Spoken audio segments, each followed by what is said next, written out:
বলো এমনি ভালো মানুষ কিন্তু খুব একটা চুরি টুরি করেন না। লোকসভায় তৃণমূল থেকে প্রার্থী হয়েছে, আপনারা আমাকে ভোট দেবেন। রং জনসাধারণকে খুব ভালোবাসি, কিন্তু পয়সা নিতে পারি না, কিন্তু পয়সা নিয়ে নিজে হজম করে নি আর লোককে দিই না, যেটা তৃণমূল করে থাকে। আমার যদি কোনো দোষ ত্রুটি পান আপনারা সরাসরি আমার মমতাকে ধরে পেটাবেন, ওনার দোষ পাবে, মমতাকে পেটাবেন। আমি এবার লোকসভায় দাঁড়িয়েছি, এই ইয়ের থেকে নপাড়া পোস্ট অফিসের থেকে দাঁড়িয়েছি। ভালো লাগলে অবশ্যই ভোট দেবেন, আর যদি না দেন কোনো ব্যাপার না, বিজেপি হয়ে দাঁড়াবে পরের বছর। নমস্কার।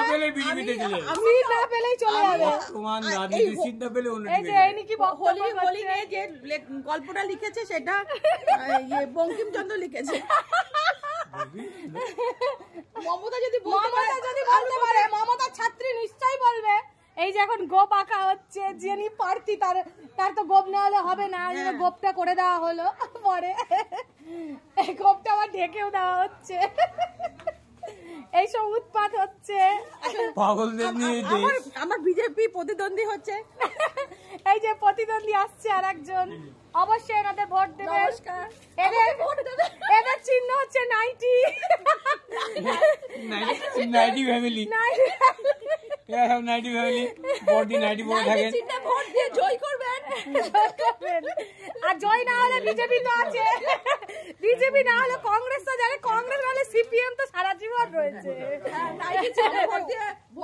সারা জীবনের সঙ্গী সিপিএম। হ্যাঁ, এবার আমরা দাঁড়াবো, হেরে গেলে আরেকটা পাল্টাতে থাকবো। এই হোলি বসন্ত উৎসব রবীন্দ্রনাথ করেনি, লেখেনি, একদমই লেখেনি, বঙ্কিমচন্দ্র লিখেছে। হোলি উৎসব করেছিল, রবীন্দ্রনাথ কোনো রবীন্দ্রনাথ কিচ্ছু করেনি, রবীন্দ্রনাথ কিচ্ছু করেনি, শুধু দাড়ি বাড়িয়েছে, মিনিটে দাড়ি বাড়িয়েছে, আর কিচ্ছু করেনি। যা করেছে শান্তি নিকেতনে শান্তি জন্য ওখানে জায়গা বাড়িয়েছে। দেখুন আমাকে দেখতে কি সুন্দর লাগছে, সবুজ কালার।